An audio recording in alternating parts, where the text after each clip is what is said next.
Welcome to the Liz and Casey corner of bad ideas, where we don't have a cold open prepared for you. No, we don't. We've tried very hard. This book is so fucking long, you guys. Oh, it's so long. It's so fucking long. Let's see, because first we talked about prophecies in literature, and then we talked about bad teachers, which we would never stop talking about bad teachers, and then we're not even going to go into our first kisses.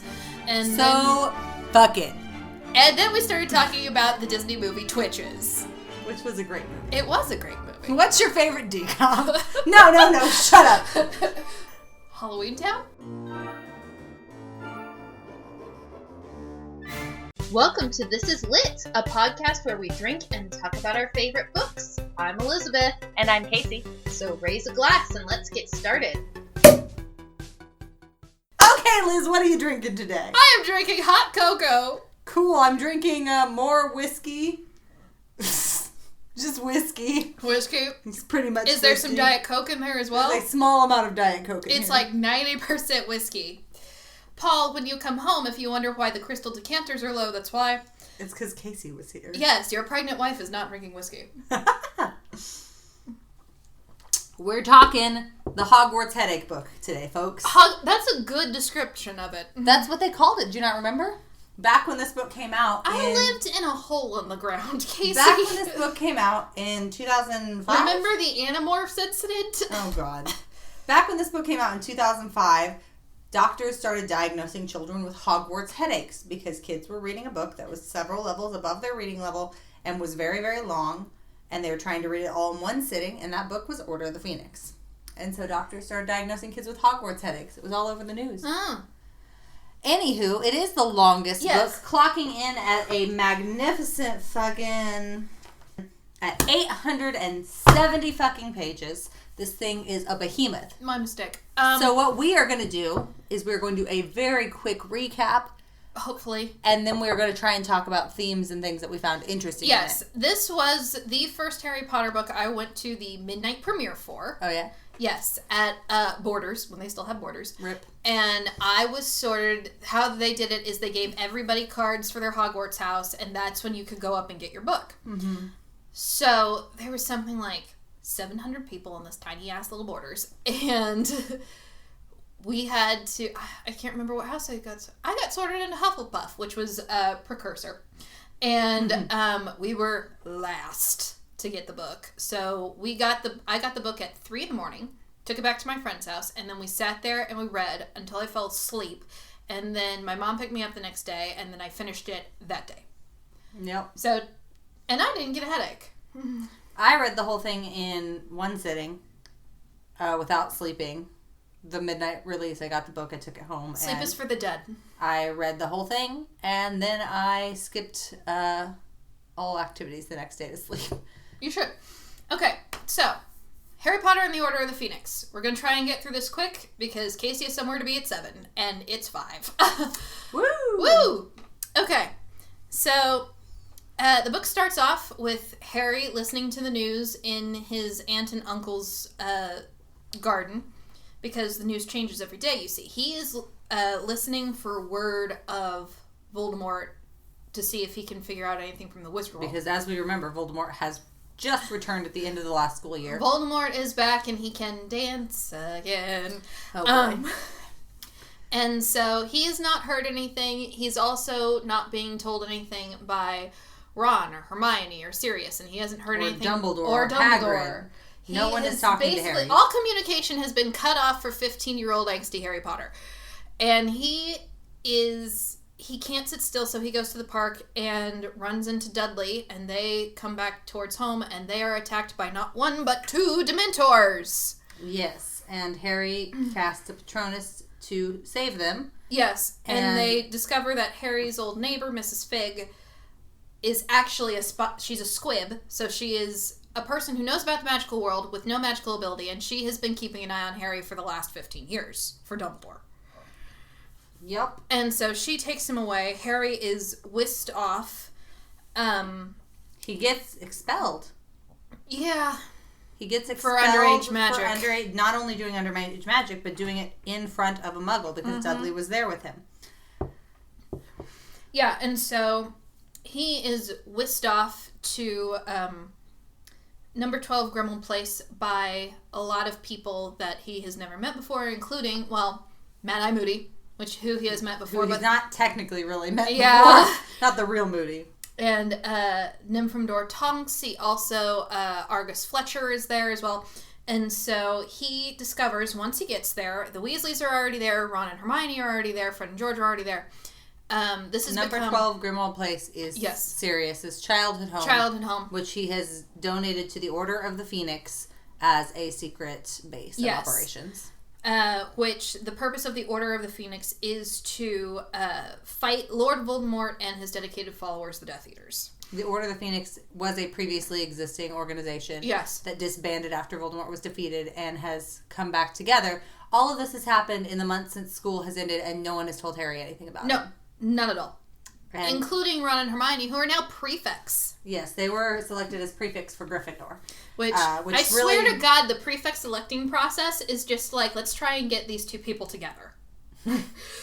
Well, Dumbledore made Ron and Hermione prefects, which hurts Harry's feelings, in addition to all these feelings of isolation and being kept out of the loop that he's been feeling. He kind of blows up at everybody. Yeah. And then he finds out that Ron and Hermione were specifically instructed by Dumbledore not to tell him anything. And so that really upsets him. And Harry also discovers from the Order members, which we are also introduced to the wonderful Nymphadora Tonks, Hufflepuff Pride. And her thing starts with Remus, which we're like, oh, thank God, finally. Because just because the relationship was left out of the movies doesn't mean it's getting left out of this podcast. It wasn't completely left out of the movie. Yeah. Also, I'm a Lupin Sirius shipper, so... I know you are. Don't mind me, I'm gay. We're off track already. Yeah, we're already off track. But Harry learns that Voldemort is seeking an object that he did not have prior to his first defeat, and so they assume it's some sort of weapon that Voldemort would use to secure his success in the second Wizarding War, which is going on, that the head of the Ministry of Magic, Cornelius Fudge, is refusing to acknowledge. Mm-hmm. As the head of the Ministry of Magic, he is doing everything he can to hide the fact that, yes, Voldemort has returned, and he's doing everything he can to discredit Harry and to discredit Dumbledore. And that means the papers, the Daily Prophet, is running a bunch of horrible stories about both Dumbledore and Harry that are not true, but that are designed to make them look discredited and bad to the public. And Harry has a hearing at the Ministry of Magic for his underage use of wizardry, and he says it's because the only reason I did it was because there were Dementors there. It was a life and death situation. It was a life and death situation. I was going to die. And Mrs. Fig testifies in his defense, but she can't see Dementors because she's a squib. Mm-hmm. Or there's some question about whether or not she can see Dementors. And it kind of looks bad, and then Dumbledore rolls up. Yeah, and they're like, oh, well, Dumbledore, we didn't know you were going to be here. We thought, they moved up the hearing. And he's by a happy accident, I happened to arrive at the Ministry 3 hours early. Yes, they moved the hearing up specifically to try and avoid Dumbledore getting there. Yeah. But he came anyway, and he testifies in Harry's defense. Harry is exonerated, and Dumbledore walks out without saying a single goddamn word to him. Yep. Not a goddamn thing. And so Harry school starts off on a bad note. Yes. Especially after the summer he's spent. Well, it turns out that there are some people at Hogwarts who are buying into the lies that the Ministry and Rita Skeeter are peddling. Including Seamus. Seamus Finnegan, yes. Seamus Finnegan, one of Harry's dorm mates, another boy in Gryffindor in the same year, who has been a friend. Yeah, to Harry. And now is saying that Harry has made everything up. And they get into a pretty severe fight about it. They do. Because Harry also, too, has not had anybody to talk to him about his PTSD and his trauma. He's 15. From that night. He's 15. He saw somebody killed. Yeah. He had to fight for his life. And he was tortured. And nobody has talked to him about his PTSD. Nobody has helped him through that. All of his friends are not telling him anything, so that even increases his feeling of Dumbledore's isolation. not speaking to him. Yeah, Harry he has all this pent-up emotion, and he can't do anything with it, and he doesn't know how to process it, so of course he's gonna burst out whenever he's I've seen irritated. A lot of people who have criticized how Harry behaves in this book. But how Harry behaves in this book is very similar to how a lot of wounded veterans come home. And they have very little resources, and they're like, I've fought and I have died, and I have fought and I've almost died, and I've seen people I care about die, and there's nothing for them when they get back here. Some people have even lost their homes. Luckily, Harry hasn't lost his home, but it's one of those things that it's like, yes, of course someone is going to be traumatized by this, and it's something that we need to recognize, and that it's one of those things that's like, because what happened to Harry was the kickoff to a war, no one has had time to even think about what Harry is going through mentally. And so the people who criticize that don't really understand psychology very well. Yeah, it's a little unfair. Yeah, and so he ends up, when they get to school, they end up meeting Luna Lovegood, who is one of my favorite characters. God bless that girl. And everybody calls her Loony Luna because she's a little odd. She's very calm. She's very serene. She's in Ravenclaw. Mm-hmm. So she's very intelligent. And Harry realizes the carriages that were supposed to be pulled by nothing are now pulled by skeletal winged horses. And Luna's like, you can see them too. No, you're not crazy. I promise. They're called thestrals. Mm-hmm. And they can only be seen by someone who has witnessed death. Yeah, and so since Harry saw Cedric murdered, he can see the thestrals now, which, and that's something Ron and Hermione can't see, and so it's another thing that kind of pushes his isolation a little bit more, but he's able to bond with Luna over that, at least. So the school year starts off, and they also discover that the new Defense Against the Dark Arts teacher is Delores fucking Umbridge. Mm-hmm. I hate this woman with a burning passion. I know she is a fictional character, but in my Book Democracy group on Facebook, if any of you guys listen, hi, we had a question a while ago about who's the best, your most hated book villain. For me, it is Delores Umbridge. She's pretty She horrible. is a senior employee at the Ministry of Magic. And like Fudge, she refuses to believe that Voldemort has returned. She thinks Harry is like trying to do this to make the Ministry look bad.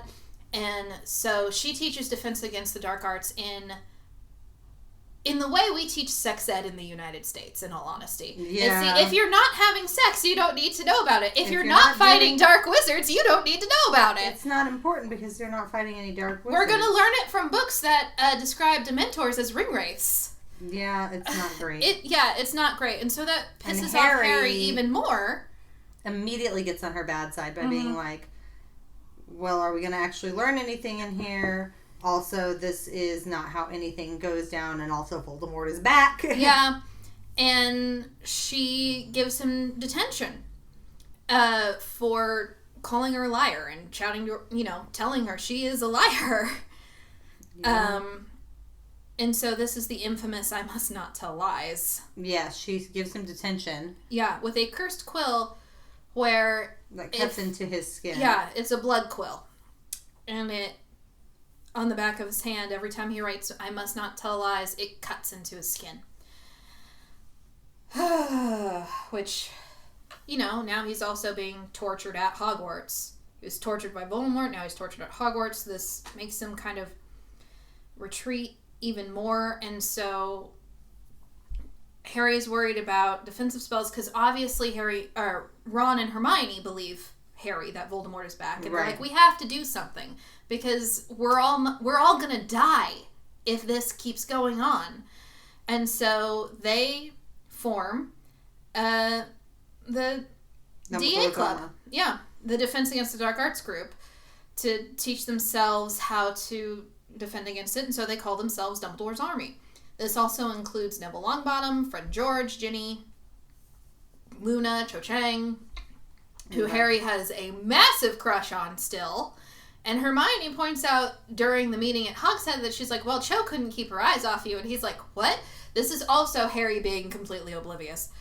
Yeah.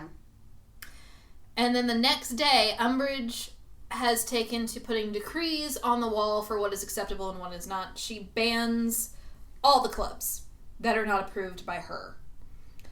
But luckily, Dobby once again comes to the rescue. Like always. As always, bless Dobby, and tells them about the Room of Requirement. So the club is able to meet in the Room of Requirement, where Harry is able to teach his friends how to defend themselves. And that kind of helps. It helps him a little bit. Yes. Because he's kind of taking some of his power back. Mm-hmm. Harry, as a child who has been used and abused his entire life by the Dursleys, we saw him books 1 through 4 starting to try to take some of that power back, and then he kind of lost it again after he witnessed Cedric's death. And then all through this school year, he's where he was at Hogwarts, where he was always safe, where he was always able to be himself. He is now realizing he is losing that power again. So of course he wants to have that agency over himself. Right. Meanwhile, it is also noted that Hagrid has not returned from the super special mission Dumbledore has sent him on. And at the end of the previous year, but he does return.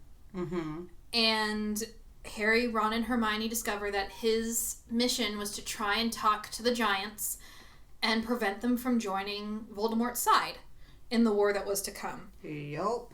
And now that Hagrid is back, Umbridge has targeted him as the thing she wants to get rid of first, because she has the prejudice of Hagrid being half giant. Mm-hmm. Oh, God. Alright, and then also, too, while all of this crap is going on, there are relationships forming, there is Quidditch going on, there is McGonagall being a fucking queen. Yeah, McGonagall fucking hates. I fucking love McGonagall in this book. Helping out Peeves and all that.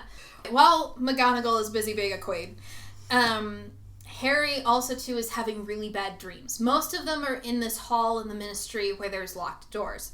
And then one night he has a vision through the eyes of a snake.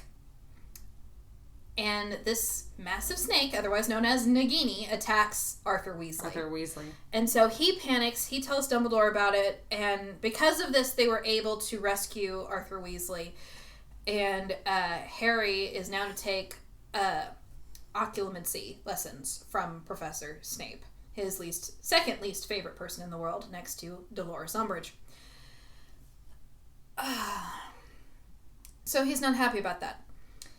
And then I think it's over Christmas, Hermione meets with Rita Skeeter and Ron and Harry, and she tells Rita, you're going to write this article, and Luna and her father, who own the Quibbler, are going to publish it, and you're going to write it word for word, or else the entire Ministry is going to know that you're an unregistered animagus.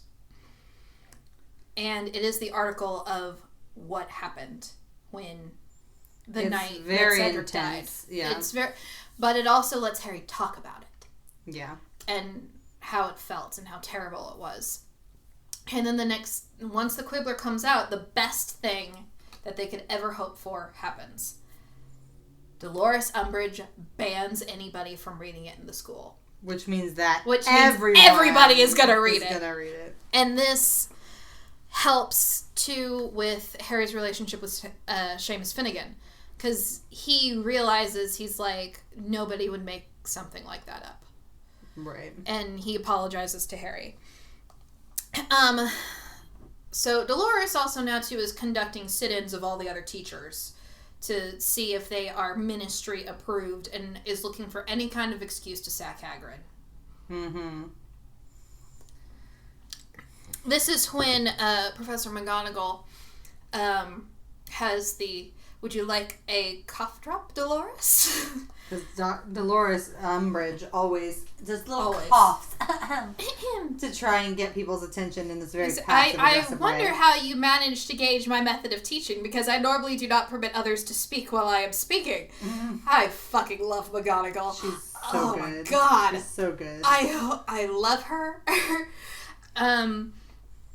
But because of these reviews, Umbridge sacks Professor Trelawney. Yeah. Who she believes is... A hack. A hack. Which she kind of is. Well, yeah. Kind of, but not really, because everything she's predicted kind of comes true in a strange way. Yeah. It's complicated. Yeah. And Dumbledore is outraged, and he undermines Umbridge's authority by allowing Trelawney to continue to stay at the school. But he also hires the centaur Firenze to teach divination. Which Umbridge hates. She hates half humanoids. Mm-hmm. Anything. She is so prejudiced. It's ridiculous. So, then we have the issue where Dumbledore's army is discovered. Is the next big thing. And I know we're skipping so much, but we're trying not to have a repeat. We're trying to keep this an hour. We're trying not to have a repeat of Goblet of Fire. Mm-hmm.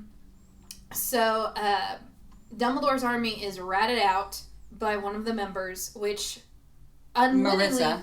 Yeah, Marietta. Which disfigures her face because it sets off a curse that Hermione laid. And so now everybody is screwed. Mm-hmm. Screwed. And so Cornelius Fudge thinks Dumbledore's army is a rebellion meant to overthrow him and his authority power, not a defense against the Dark Arts Club. And so Dumbledore is like, oh yeah, no, it was totally my idea. I asked Harry to do it for me.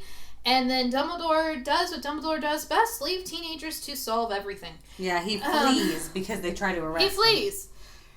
And it wasn't in the book, but it was in the movie with Kingsley Shacklebolt, who is also a member of the Order of the Phoenix. He says, like him or not, Minister, you have to admit Dumbledore's got style. Dumbledore's got style. Mm-hmm. So Delores Umbridge becomes the headmaster of Hogwarts. And everybody loses their mind. Fred and George team up with Peeves to cause as much pandemonium as humanly possible, which I appreciate. And then the occlumency lessons with Severus Snape are not going well.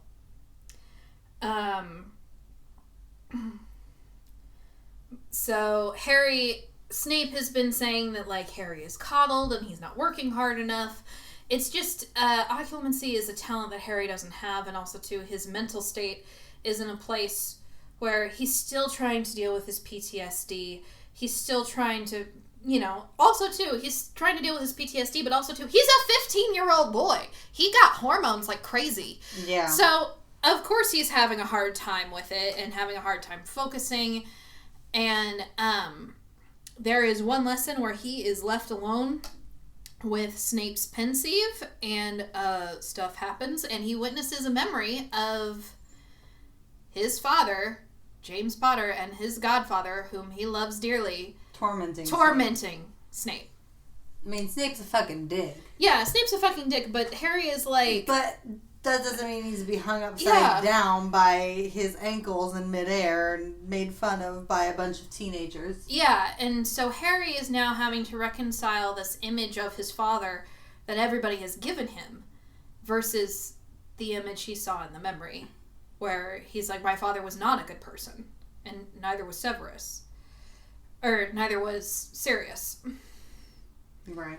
And so, since the Flue Powder Fireplace Network has been closed down by Umbridge, and the only fireplace that works is the one in her office, because also, too, Umbridge is now trying to... This is also something you see in abusive relationships or abusive countries, where people they try to start shutting down the available types of media or communication. Yeah, it's very... that they can consume. So Umbridge is effectively trying to isolate Hogwarts from the outside world so people will listen to her word and trust her word and know nothing else. That's another reason, certain countries have limits on the internet and Facebook and certain children's programming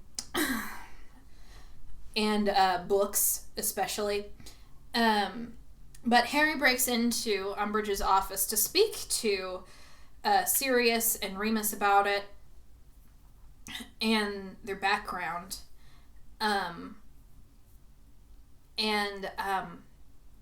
They kind of help Harry out with that. And so he's able to calm down a little bit. And then we have the Weasley twins escape. Yes, that's a really Which is wonderful!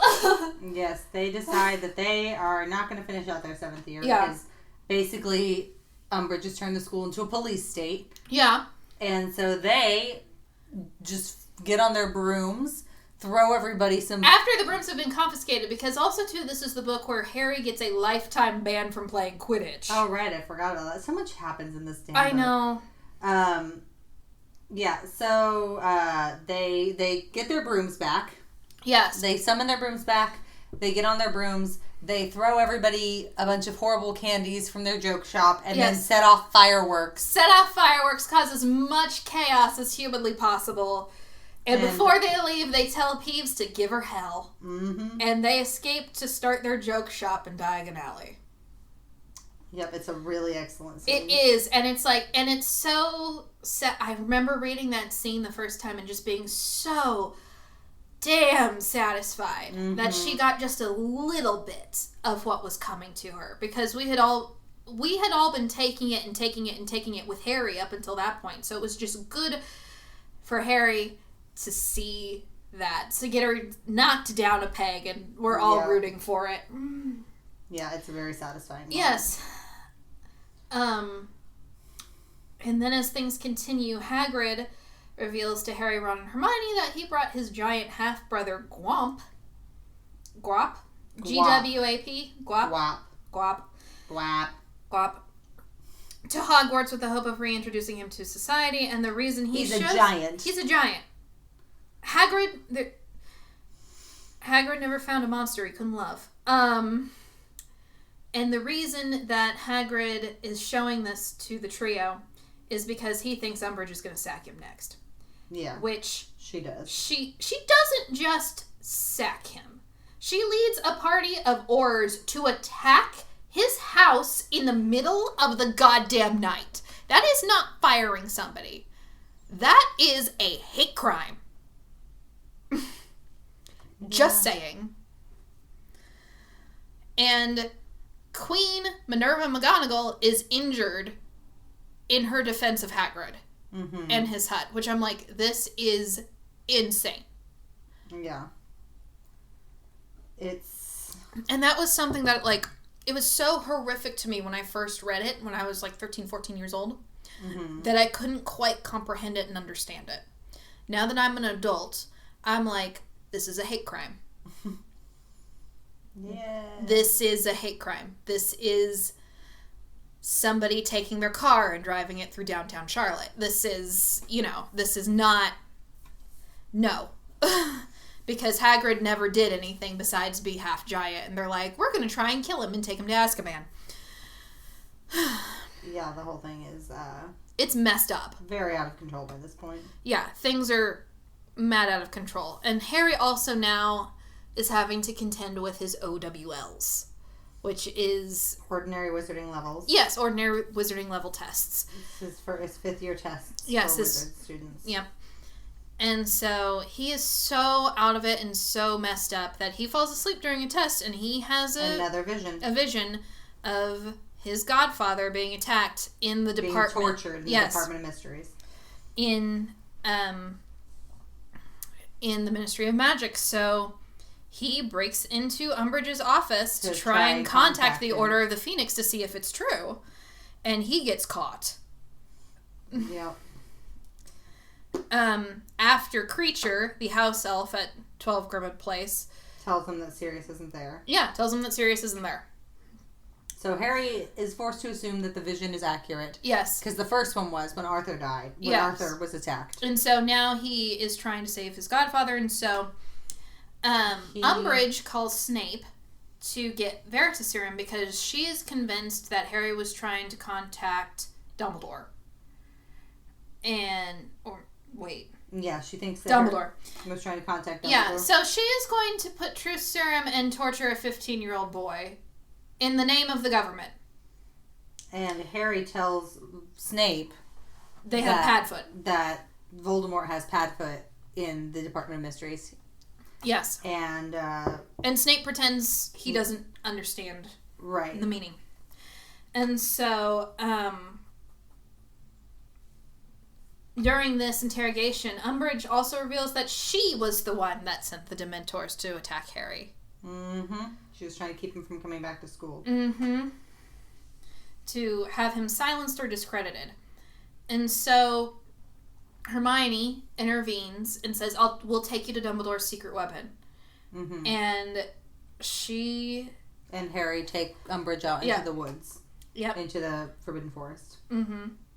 And they are cornered by centaurs, and Umbridge doesn't know the rules and pisses them off and is taken captive by centaurs. Yeah. So we're like, yay, bye, bitch! I don't like that. I don't like Umbridge, but I don't think it's appropriate to have her kidnapped by the centaurs because the implication there is that she is raped by the centaurs. Like, Rowling never says that. But that's I mean, centaurs kidnap human women in mythology to rape them. Like, that is commonplace within. And so, like, the choice to do that, not great. Not one of my favorite things that was done with the series. Not one of my favorite choices. But anyway, she's gone. And the centaurs are about to take Harry and Hermione as well, but then Gwop shows up. And beats off the centaurs, and they run back and get the rest of the DA club, which is Ron and Neville and Luna. And Harry tells them we have to get to the Ministry. And they all ride Thestrals. Yes, to get there. To the Ministry of Magic. And go down into the Department of Mysteries. Yes. Which is creepy as hell. And what they find there is a prophecy with Harry's name on it. They don't find Sirius. They find a prophecy with Harry's name on it. And only people whose names are on the prophecy can pick them up. Yep. And Harry picks it up, and as soon as he does... Death Eaters arrive, led by Lucius Malfoy. And they want the prophecy. Yes. This is the thing. That it wasn't a weapon after all. It was this prophecy about Harry and Voldemort. And Voldemort couldn't just waltz into the Ministry of Magic and get it himself. No, so he had to get Harry to get it. So they lured Harry there by giving him a false vision of his godfather in peril. And now he's put all of his friends in peril. Yes. And they engage in a madcap attempt to flee, to escape. Yes, there's a massive fight that breaks out. And Harry's friends are able to... The prophecy is broken. Yes, the prophecy is broken by Neville. Prophecy is broken, and no one can hear what it says. Beautiful. Nice. It's interesting, yeah. Yeah, parallels. So the prophecy is broken, no one gets to hear what it says, and the children try to flee from the Death Eaters. Yes, and, like, true shit goes down. Like there's a wall of time turners that gets smashed. Yes. And then it keeps Ron smashing gets into and the pool of brains. Ron gets pulled into a pool full of brains and almost drowned by brain tentacles. Yeah. There's this room with an archway in the middle of the room with a curtain through it and whispering voices. Yeah, and everyone's like, don't go through that. Like, don't go through the curtain. And the kids are not winning. They're not winning because they're children. And it kind of looks like they're all about to fucking die. Until the Order of the Phoenix shows up. Shacklebolt, Sirius, Lupin, Remus, Tonks. They all show up. Yeah. And start fighting off the Death Eaters. The kids are managing to escape. And this is when Bellatrix Lestrange stupefies Sirius, and he falls through the curtain. She kills him. Yeah. It doesn't even say what spell she cast. It's stupefy. And he falls through the curtain and vanishes. And Lupin has to kind of pull Harry back. Because Harry witnesses the whole thing. And at this point, the Order has successfully rounded up most of the Death Eaters. Yeah. The others have fled. Bellatrix tries to escape, and this Harry is so... He chases after her. Lupin is trying to hold Harry back. He breaks free, chases after her because most of the Death Eaters have been captured, but Bellatrix starts to flee. She goes up to the atrium of the... Yes. And Harry catches her there with the torture curse. And actually manages to use it in a way that will actually renders her incapacitated for a moment because he's so angry. And he intends to kill her. Yeah. But he doesn't. Grief is a nasty, nasty thing. And then Lord Voldemort himself arrives to dispose of Harry, but that is also when Dumbledore shows up and the two greatest wizards of the age face duel. off. So Dumbledore and Voldemort have this epic duel in which they both transfigure the statues in the fountain to fight each other, and one of the statues is keeping Harry back from the melee, and it's very intense. There's fire and spells flying, and it's very clear that Dumbledore is winning this fight. Yeah, until Voldemort decides to play dirty and try and possess Harry to get Dumbledore to kill Harry. Yeah, he possesses Harry in hopes that Dumbledore will kill Harry. Dumbledore does not. Mm-hmm. Dumbledore talks to Harry. There's this whole bit here that's very earnest and awful. Yeah. And kind of he works Harry through it. And I think this was actually filmed really well in the movie. It was filmed exceptionally well. The one thing I didn't care for was the fade landscape background thing with the clouds. That shot I was not a fan of. But everything else was gorgeous. But Dumbledore basically talks to Harry, and Harry successfully forces Voldemort out. Yes. By thinking of his friends and his family and the people that he loves. And Voldemort is forced out, and by this point, actual people who work at the Ministry for Magic have arrived. Including Cornelius Fudge. They arrive just in time to see Voldemort. Yes. And Voldemort realizes the game's up and flees. And then Cornelius Fudge is like, he's back! And we're like, we've only been trying to tell you that all fucking year. Oh, God. Fucking H. So, yeah. So now the Ministry is acknowledged that Voldemort is back because they cannot ignore it once they have seen him with their own eyes. He was in the Ministry! And the Order of the Phoenix has... They literally had to see him... Something like 6 Death Eaters. Yeah.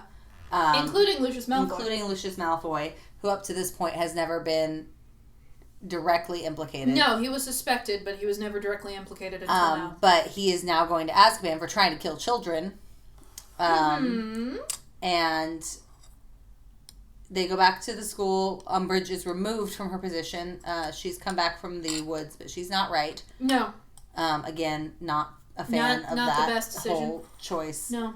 But she's not right, so she's removed from her position. Dumbledore is reinstated at Hogwarts. As the headmaster. And Harry is left to deal with the grief of losing his godfather. Yes. But we also get the prophecy because Dumbledore was the one who heard it. Yes, prophecies can only be recorded if they're heard. The prophecy was made by Trelawney. And Trelawney. Spoken to Dumbledore in the Three Broomsticks. Yes, during her interview for the divination. For the divination position, made before Harry was born. Yes. And the prophecy basically says that I've got it. I can read it. Yeah, read the whole thing. Great. The one with the power to vanquish the Dark Lord approaches, born to those who have thrice defied him. Born as the 7-month dies, and the Dark Lord shall mark him as his equal, but he will have power the Dark Lord knows not, and either must die at the hand of the other, for neither can live while the other survives. The one with the power to vanquish the Dark Lord will be born as the 7-month dies. So, Dumbledore tells Harry this prophecy, and he says this prophecy could have applied to 2 children. You. Or Neville Longbottom. And... Which is why Neville's parents were tortured to insanity. Yes, this is why Neville's parents were tortured. But, ultimately, who the prophecy referred to was decided by Voldemort. Yes. When he went after Harry. He chose you, Harry. And this is a lot to put on a 15-year-old. Yes. He also tells Harry that he has to stay at the Dursleys one last summer, because as soon as his Aunt Petunia took him in... That created a blood pact. Yes.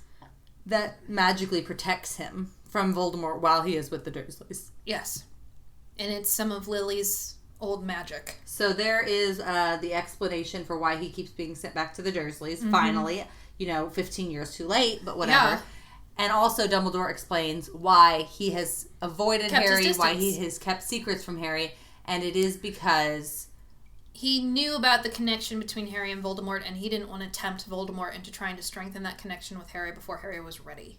Yes, he knows that Harry is a conduit for Voldemort, and Voldemort can use Harry to spy on Dumbledore effectively, and also, obviously, as we've learned now, can use that connection to trick Harry into believing things that are not true.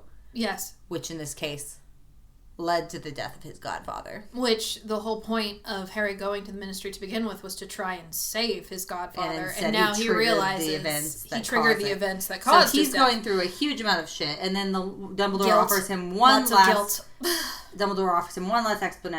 explanation. I didn't make you a prefect because I thought you had enough on your plate already. Yeah. Which is probably the only thing about all of this that I agree with Dumbledore on. Yeah, it's like, okay, I get that one. So, Harry has gotten explanations for a lot of things, but not everything. No. But at the cost of Sirius, essentially. Yeah. And this is obviously not the first death. There are deaths throughout this whole series. And this is the first. Goblet of Fire has several, and Cedric is a pretty probably the first real significant one. But this is the first death of someone that Harry has loved. And this is for us, it is the first death of a character that we have loved. Like, yes. Cedric wasn't developed enough to really... Exactly. Like, it was sad when Cedric died, but he was not a beloved character to most people. Whose favorite Harry Potter book is Prisoner of Azkaban because it is the introduction of Sirius, and Order of the Phoenix is their least favorite because it is his death. Yeah, it's pretty brutal. And it's going to stay with Harry for the rest of the series. Yeah, the rest of his life. It's not something that he's ever going to really recover from. No, it's not. And things don't go well. Like, he even talks to nearly headless Nick about the chances of Sirius coming back as a ghost.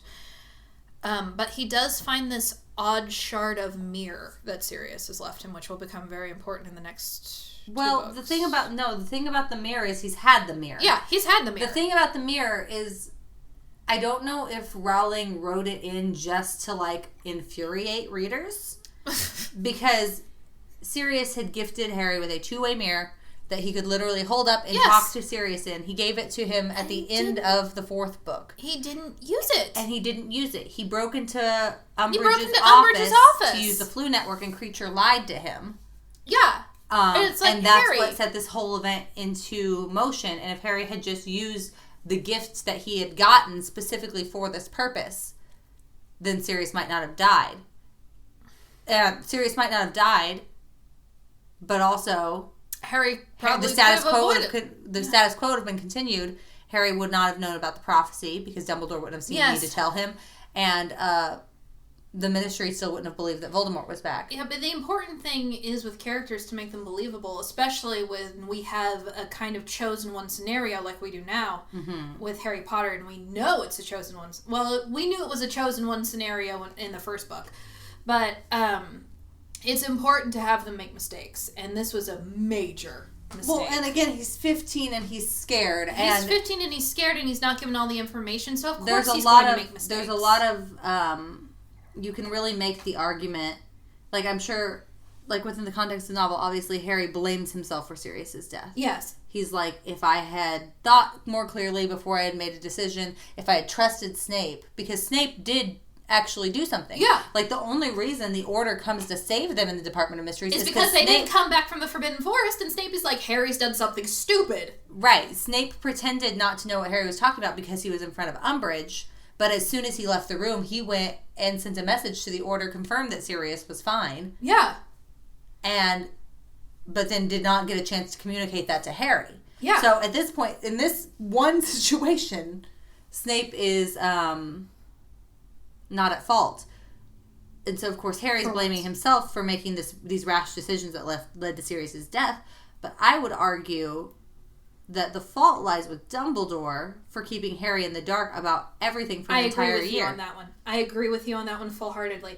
Because Harry has seen... If Harry had known that the connection that he had to Voldemort was two ways, and that Voldemort could use it to trick him, he would have already been on his guard. Exactly. He may have still had the vision, but he would have already been suspicious of it. Yes. But he had no reason to be suspicious because Dumbledore never told him how that connection worked, even though he knew. And he explicitly says that he knew. Yeah.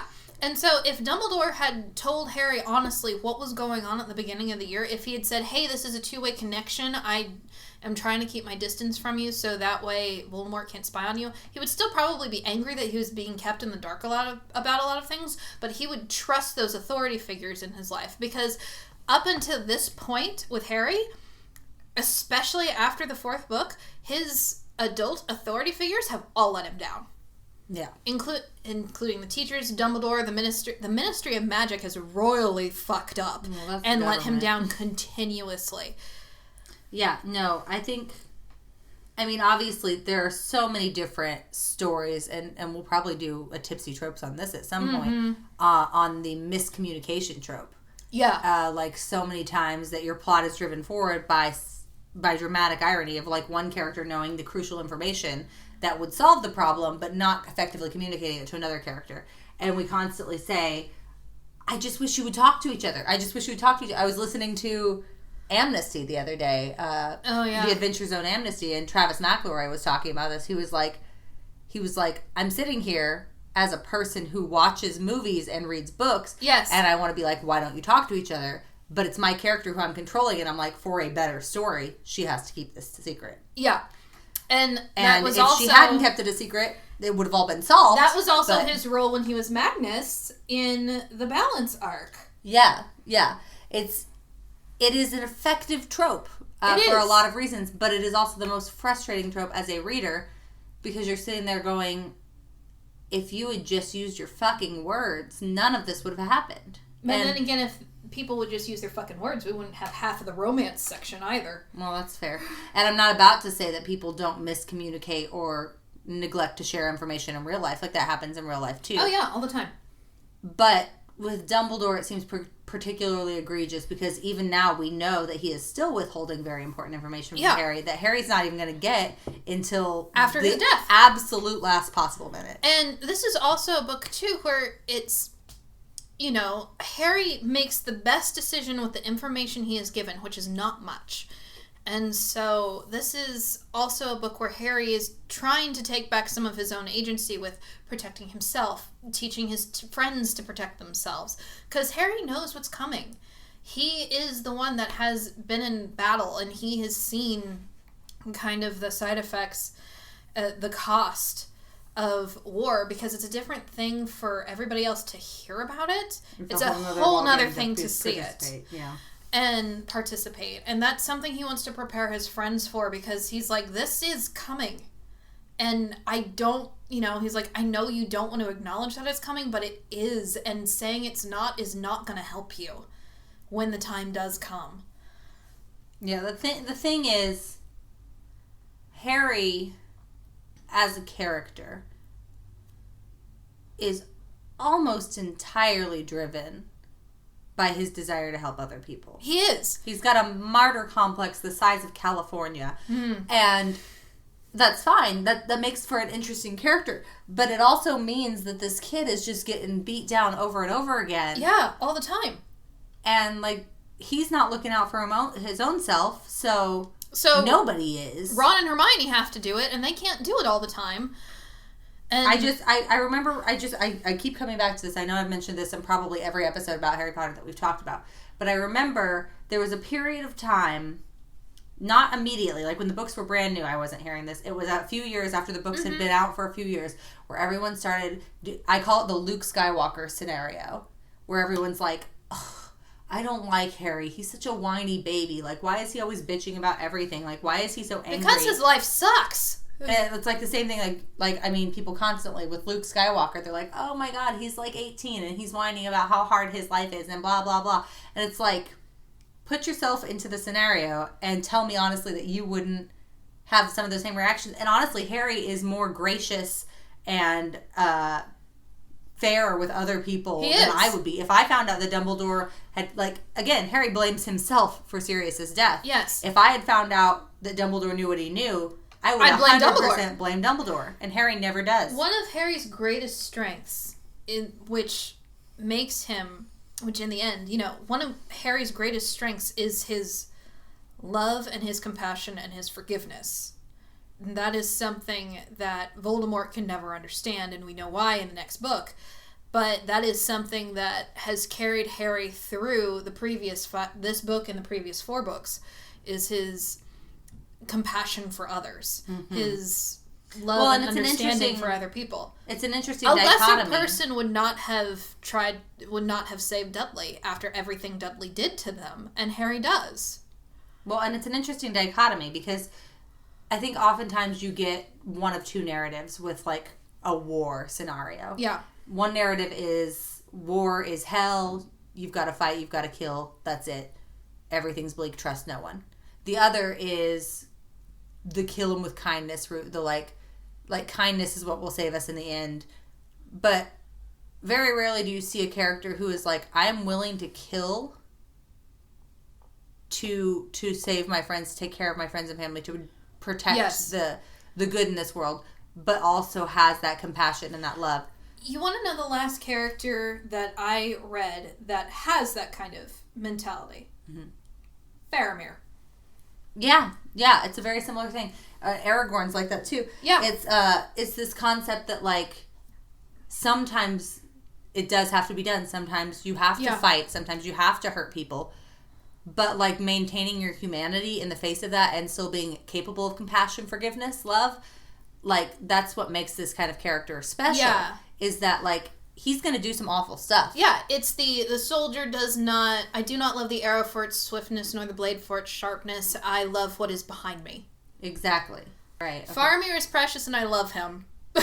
Yes. And I think that is, one of the real strengths of Harry as a character. Yeah. Is his ability to do what needs to be done, but also to just hold unrelentingly on to his love for his friends and family. He loves what's behind him. Ultimately, that's what makes him stand apart, and that's what makes him a worthy adversary for Voldemort in the end.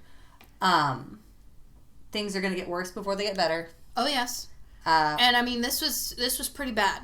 It's pretty bad. This was for 15-year-old Casey, this is one of the first real significant character deaths that hit real hard. I cried for 2 hours. This one I cried at this one. And then my mom was like, "Are you okay?" I'm like, "Yeah, somebody died." This was the first time I ever remember crying at the death of a fictional character. Yeah, I don't think in my life. I don't know if this is the first one. This was the first one for me. It's up there. It's definitely up there as like a significant watershed moment. Yeah. But yeah, it's Order of the Phoenix is, I think, the roughest book to read. It is. It's definitely the roughest book. Even, like, when you're 15, it's rough to read. When you're an adult and we're living in the time we are now, it's an even rougher read. Yeah. Because, I don't know about you, but I'm seeing a lot of parallels with the whole confiscation of media and... You can't have media. You can't say this. If there's no consequences for anything. The discrediting of genuinely good people who are trying to do good things. The abundant prejudice in this book. The way the government just flatly refuses to believe something that is fact.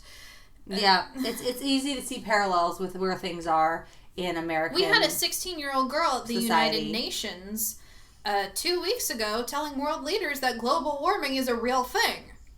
Yeah. It's definitely relatable. It's definitely easy to see. And, like, I mean, that's because this is always a thing. Like, this is the playbook. This is the playbook for a fascist and the fascist rise. And I think it's important, like, as readers to be aware that, like, it's easy to relate to today, but these things have happened always through history, and they're going to continue to happen. And our duty in society is to know what those warning signs are and to speak out against them and to do things. In that way, these books, these Harry Potter books, have become bigger than JK Rowling. It's one of those death of the author things. I'd kill the author. Get her out of here. I don't want to hear it. Like, I have no interest in JK Rowling or anything she has to say at this point. But we are raised... But the value of what I've gotten from these books is incomprehensible. We are raised on these books about it is our responsibility to protect each other, to love what is behind us, to correct the injustices we see, to call out the fascism and everything we see wrong with society. And then people, our generation, millennials, even though we're older millennials, see everything that's happening on the news, and then the older generation is so upset that we're calling them out on their stuff, and we're protesting, and we're seeing the way we're seeing everything is going, and they're surprised. And it's like, you have fed us a steady diet of these ideals and these morals, and then when you try and turn it back on us, you're surprised when we fight back? Well, and that's the thing, isn't it? Like, that's the beauty of literature. That's the whole reason we do this podcast, is because, like, the cultural touchstones that we have in any society, in any time period, those cultural touchstones are going to reflect the ideas of the day. Like, you've heard you've heard the stories about, like, you can tell what a country fears the most based on what the horror movies are like. Consumerism is the fear. When zombies are the big thing, it's because we're afraid of consumerism and losing our individuality. Vampires are when we're afraid of immigrants. Yeah, it's these are all different because we use stories as cultural touchstones to help us better understand the real things that are happening in the world around us. So in that way, even though it sounds silly, a book can become more than a book. Yeah, and this is also why certain governments ban certain stories. They ban certain novels because they don't want people getting ideas. Because, to quote Oscar Wilde, you can kill a man, but you can't kill an idea. Exactly. So, this is a rough book. It is the hardest It is Harry definitely Potter the book hardest to read. one to get through. But, that said, I really like this one. This is the call to action book. Yeah. This is the book that says, we're getting together, we're forming a rebellion, come on, let's go do this. Yeah, It's the Empire Red, Strikes Back. Yeah, this is Red, the Blood of Angry Men song. So how many bottles would you give it?